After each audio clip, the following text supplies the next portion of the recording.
shift pagi siang malam itu 1 minggu shiftnya.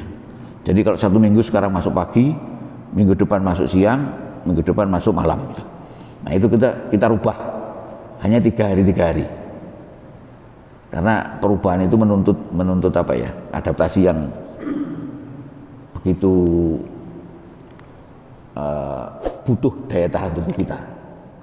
Gangguan kesehatan misalkan insomnia, gangguan pola tidur sampai tidak bisa tidur.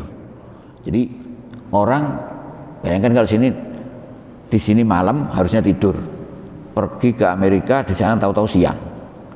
Kalau siang maka kita kena sinar matahari, hormon melatonin tidak keluar.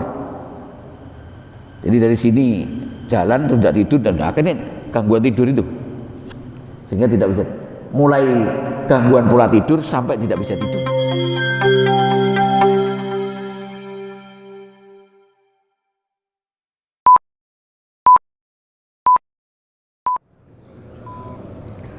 Bismillahirrahmanirrahim. Alhamdulillahirabbil alamin. Asyhadu an la ilaha illallah wa asyhadu anna Muhammadar Rasulullah. Allahumma shalli ala Muhammad wa ali Muhammad. Kama shallaita ala Ibrahim wa ala ali Ibrahim wa barik ala Muhammad wa ala ali Muhammad wa barakta ala Ibrahim wa ala ali Ibrahim fil alamin innaka Hamidum Majid. Bapak Ibu jamaah Ahmadiyah Darussalam yang saya hormati, pada pagi hari ini kita akan mencoba membahas tentang jam biologis tubuh atau sering disebut dengan siklus atau irama sirkadian. Jadi tubuh kita itu sebenarnya mempunyai siklus jam, ya. Jam-jam tertentu apa, jam tertentu apa, itu ada di dalam tubuh kita sebagai manusia.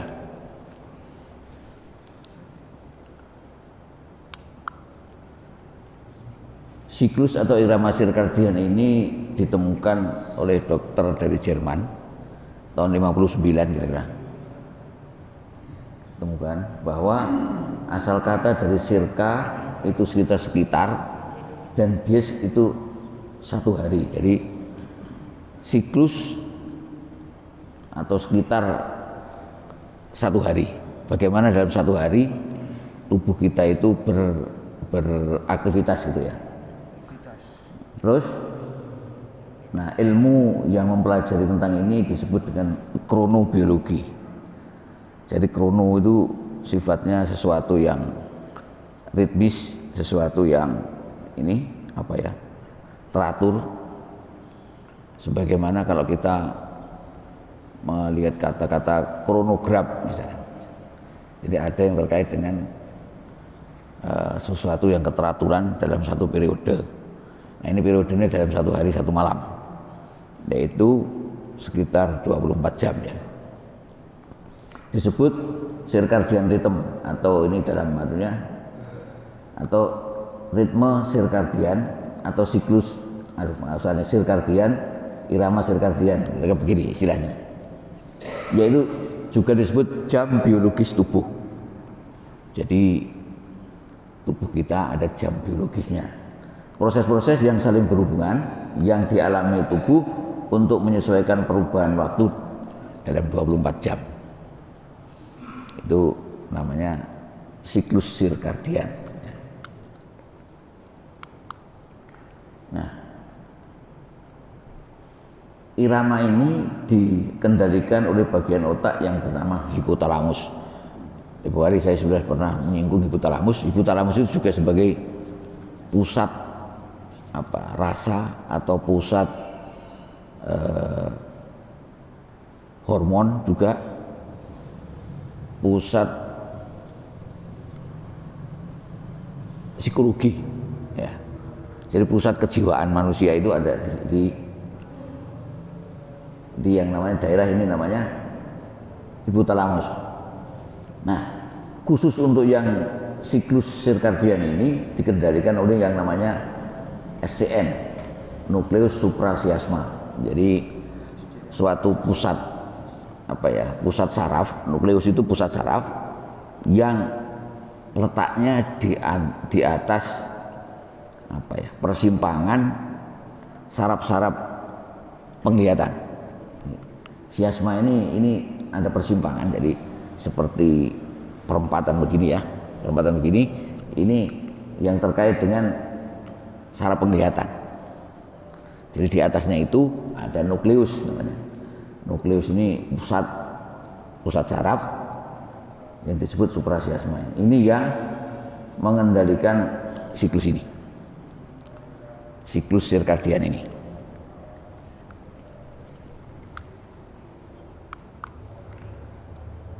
Irama sirkadian ini seperti apa? Perubahan fisik, mental, dan perilaku dalam 24 jam.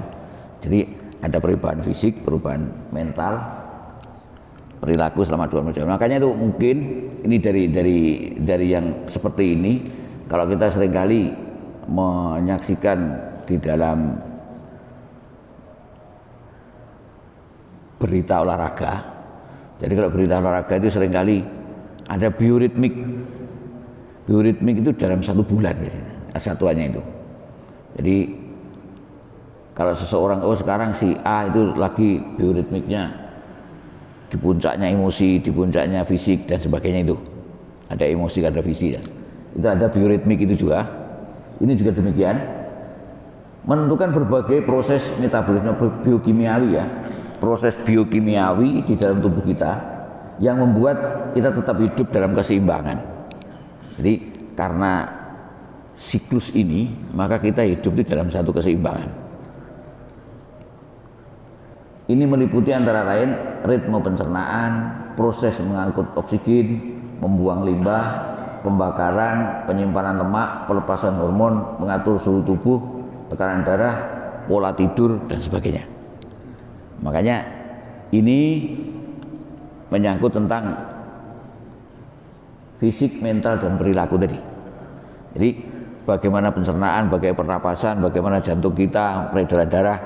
Nah, itu dalam 24 jam ini ada ritmenya nanti. Ritme selama 24 jam.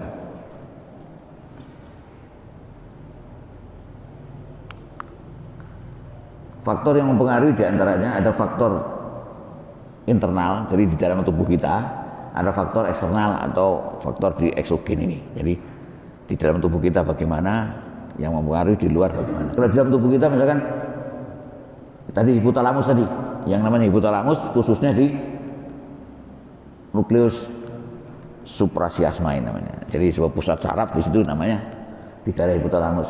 Ini terkait dengan hormon melatonin, namanya hormonnya melatonin, hormon melatonin yang dirangsang pengeluarannya atau berkurang ketiadaan dengan karena cahaya. Jadi tatkala cahaya pagi, cahaya siang, cahaya malam itu akan mempengaruhi ini, hormon ini. Dan hormon ini akan berpengaruh pada efek tidur sehingga siklus tidur. Kenapa kalau gelap kita menjadi ada rasa kantuk dan sebagainya? Kenapa kalau terang kita menjadi melek dan enak? Itu karena ada hormon ini yang disebut hormon melatonin yang dikeluarkan oleh pusat saraf ini. Sehingga kita kalau malam itu cenderung kita tidur. Rata-rata kalau malam enggak, jarang orang yang tidak tidur. Itu karena ada hormon tidur, yaitu hormon ini, hormon melatonin ini. Faktor eksternal itu cahaya, ada cahaya matahari yang berpengaruh, terutama ada cahaya buatan, ada rotasi bumi. Jadi sebenarnya bumi itu dalam 24 jam kan berputar. Makanya ada siangnya sekian. Dan kalau kita di sini siang itu hampir dengan malam hampir sama. Di tempat lain siang dengan malam itu berbeda.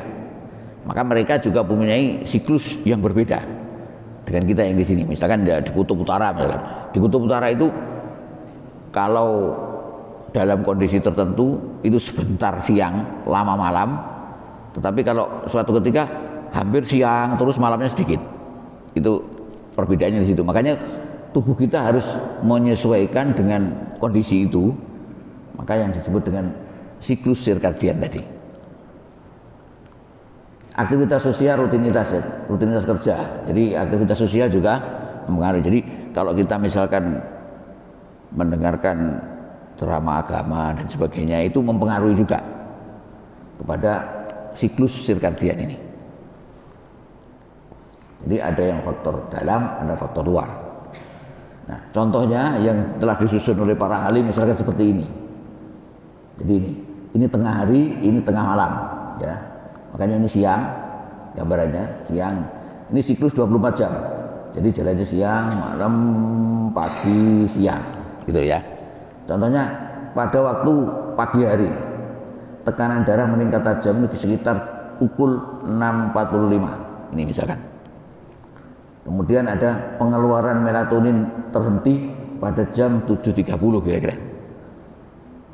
Makanya pada jam-jam ini orang jarang bisa tidur biasanya, yang normal.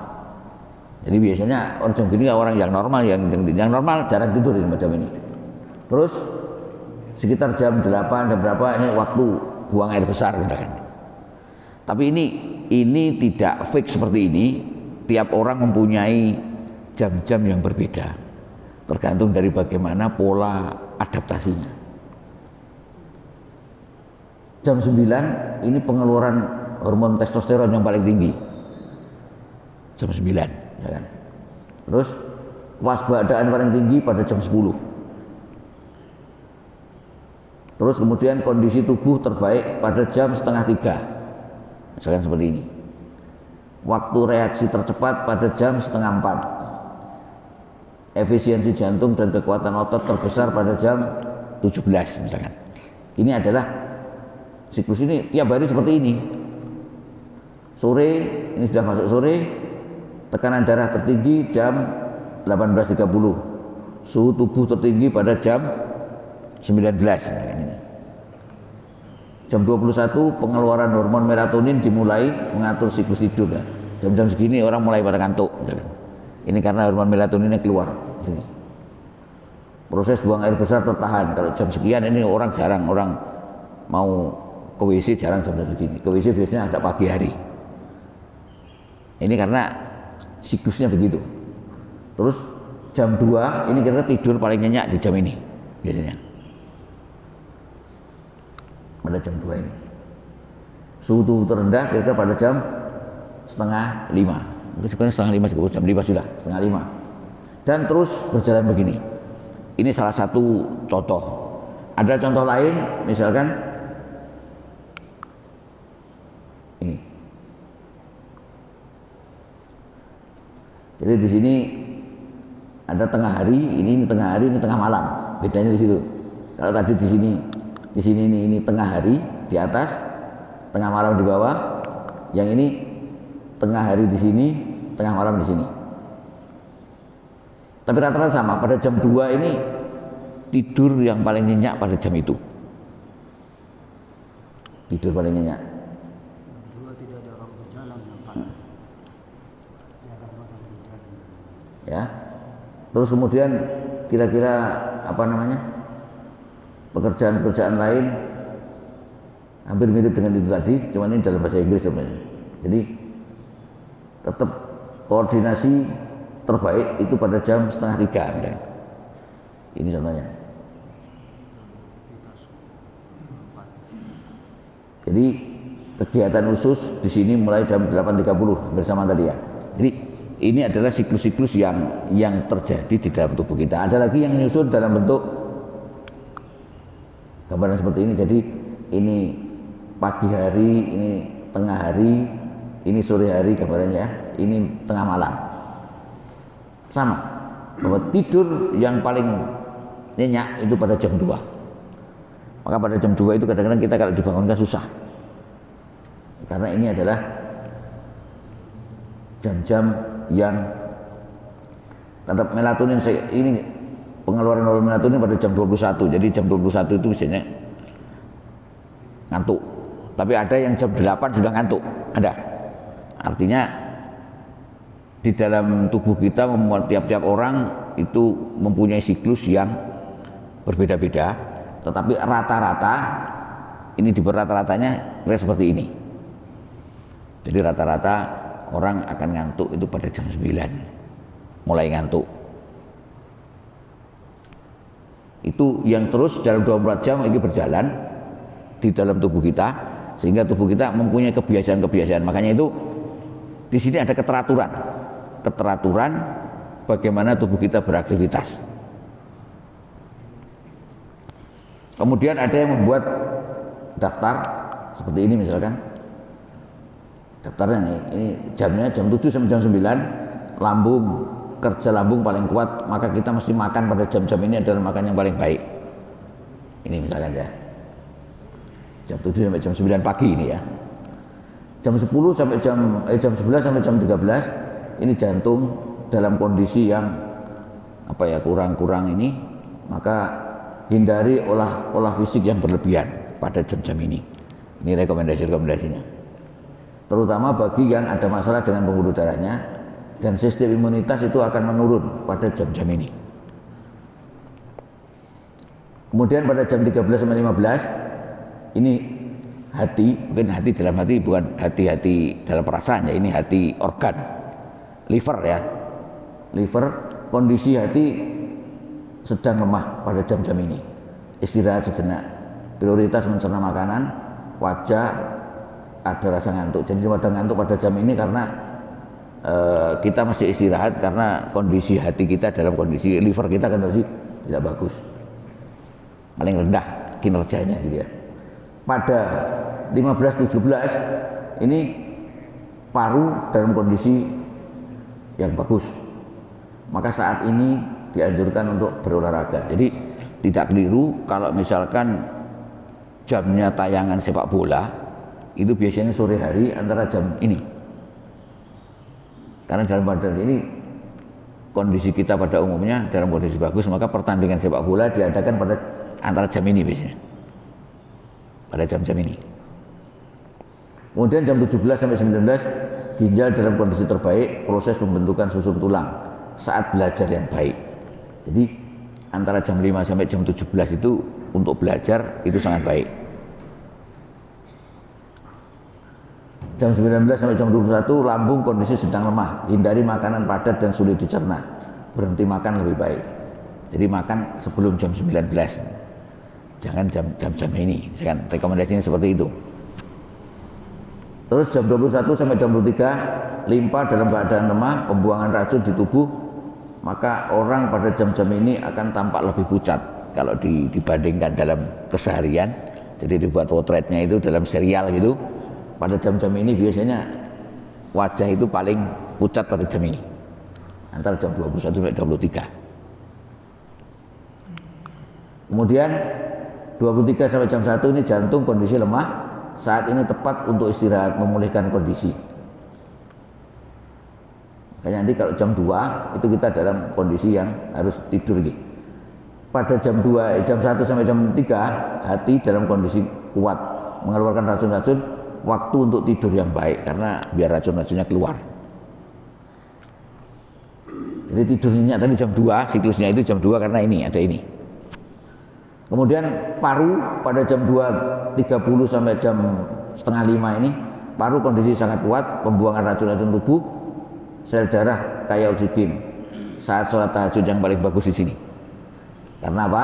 Di sini nanti ada banyak aliran darah yang ke otak saat kita sujud, maka aliran darah ke otak itu akan memberi makan otak dengan baik antara jam ini. Tapi sekali lagi ini rata-rata, tidak setiap orang punya sendiri sesuai dengan siklus tubuhnya dan bagaimana mereka membiasakan diri. Kemudian jam 5 sampai jam 7 usus besar dalam kondisi kuat, maka orang-orang pada jam-jam ini seringkali ke WC karena disinilah jam-jam itu biasanya. Ya, ini diantaranya seperti ini, dan ini untuk tiap orang akan berjalan setiap hari begitu. Makanya disebut dengan siklus atau irama sirkadian, karena iramanya dalam 24 jam seperti ini terus. Nah, ini kita perlu memelihara masing-masing dari kita irama kita. Karena apa?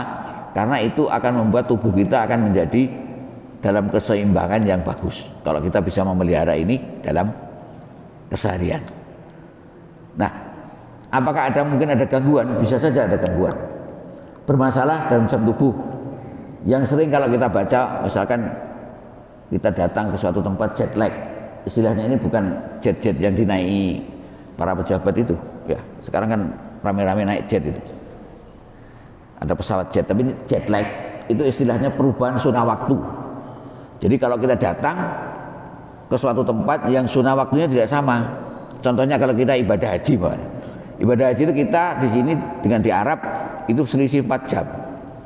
Maka kita perlu ada adaptasi. Karena jam-jam kita di sini dengan jam di sana nanti akan ada perbedaan. Nah, ini namanya jet lag. Ke Amerika itu selisihnya 12 jam. Jadi kalau di sini siang, di sana malam. Nah, itu kita perlu adaptasi. Makanya itu kalau kita membaca atlet-atlet dikirim ke sana, kalau pertandingannya tanggal sekian, maka minimal seminggu sebelumnya itu sudah datang. Artinya seminggu itu batas-batas untuk kita melakukan adaptasi dengan kondisi yang baru itu. Karena jam-jamnya di sana akan berbeda. Kenapa jam berbeda? Ya, nanti akan terkait dengan cahaya tadi. Jadi cahaya mataharinya berbeda. Kalau beda 24 jam, bayangkan kalau di sini malam, di sana siang. Nah, itu jam tubuh kita akan membiasakan dalam kondisi yang berbeda. Maka perlu yang disebut dengan aklimatisasi. Menyesuaikan diri, penyesuaian tubuh kepada kondisi iklim pada saat itu di sana. Nah, yang bermasalah juga kalau kita bekerja ini orang-orang kesehatan terutama ini bekerja dengan shift, ada shift pagi, siang, malam. Nah, ini akan membuat menuntut adaptasi jam biologis kita secara serius. Sekarang dinas pagi, besok dinas malam, besok dinas siang. Nah, ini dalam jangka waktu tertentu harus mengadaptasikan diri. Makanya itu perlu untuk melakukan beberapa hal, yaitu adaptasi tadi, agar tubuh kita tidak kaget. Kerja shift ya, ini diantaranya yang bermasalah. Kemudian gangguan jam biologis tubuh itu, jika tubuh kita tidak mampu melakukan adaptasi, maka kesehatan dapat terganggu. Makanya saya ingat dulu ketika tahun-tahun 2000 masih dan 2000 sampai 2005 itu orang kesehatan yang kerja shift pagi siang malam itu 1 minggu shiftnya. Jadi kalau 1 minggu sekarang masuk pagi, minggu depan masuk siang, minggu depan masuk malam. Nah, itu kita rubah hanya 3 hari. Karena perubahan itu menuntut apa ya, adaptasi yang begitu butuh daya tahan tubuh kita. Gangguan kesehatan misalkan insomnia, gangguan pola tidur sampai tidak bisa tidur. Jadi orang bayangkan kalau di sini malam harusnya tidur, pergi ke Amerika di sana tahu-tahu siang. Kalau siang maka kita kena sinar matahari, hormon melatonin tidak keluar. Jadi dari sini jalan terus tidak tidur dan akhirnya gangguan tidur itu. Sehingga tidak bisa, mulai gangguan pola tidur sampai tidak bisa tidur. Ini obesitas, gemuk kelewatan ini ya. Ini karena itu tadi yang seharusnya dia tidak makan, karena pindah dia harus makan. Nah, perubahan ini bisa menimbulkan diabetes, misalkan karena polanya berubah tadi, depresi, orang tidak mampu menyesuaikan diri, gangguan moodnya terganggu ya. Jadi mestinya dia karena hormonnya jadi kacau, nah, moodnya jadi terganggu, kekacauan hormon, kekacauan sistem imun juga. Jadi sistem imun itu juga ini tadi ada yang tadi harus buang kotoran, harus buang apa ya, paru dan sebagainya, limpa dan sebagainya, tadi perubahannya karena kekacauan sistem waktu dan pencahayaan itu, maka akan merubah ini, bisa mengganggu ini.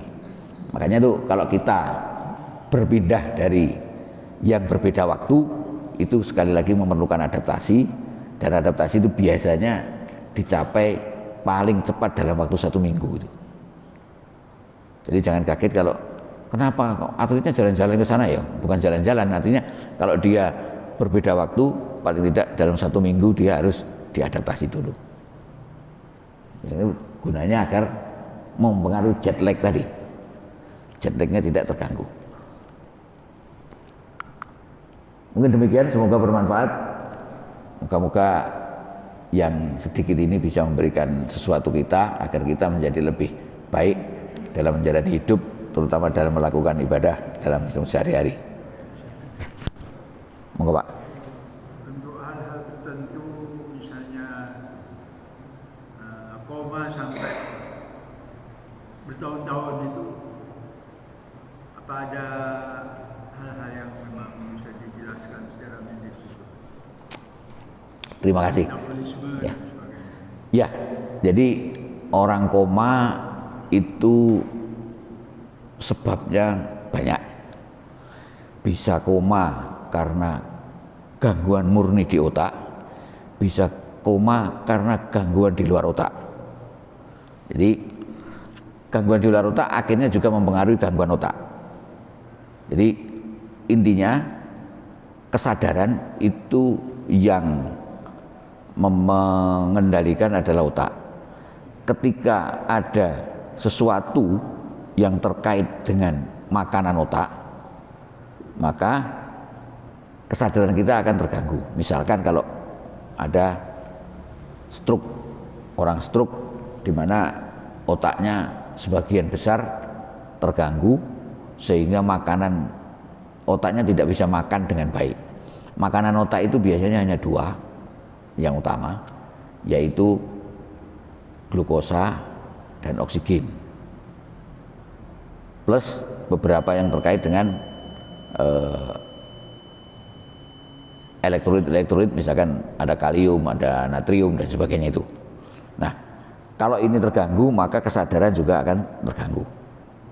Kalau di luar otak misalkan pada kadar gula darah yang sangat tinggi, itu orang juga bisa tidak sadar. Kadar gula yang sangat rendah juga tidak bisa tidak sadar. Nah, ketika tubuh kita mengalami itu tadi gangguan itu sehingga otak tidak bisa makan dengan baik, maka pada saat itu kesadaran kita tidak bisa pulih. Nah, sehingga kalau dalam jangka waktu lama, ya dia akan apa namanya, koma dalam waktu yang lama. Karena dalam waktu yang lama itu ternyata tidak bisa kembali kepada keseimbangan tadi. Disitulah koma akan lama.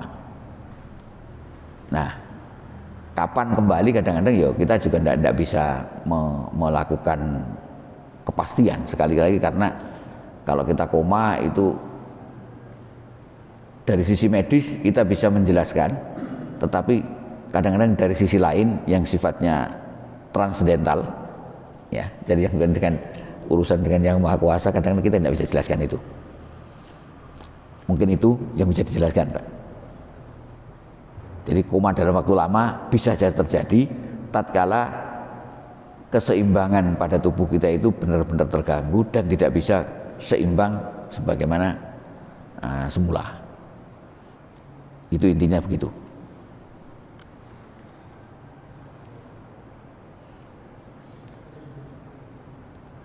Kira-kira demikian. Moga-moga bermanfaat. Yang sedikit ini bisa memperbaiki kita dalam menjalankan hidup untuk yang bagi masih yang bisa kita jalankan dengan baik. Demikian. Assalamualaikum warahmatullahi wabarakatuh.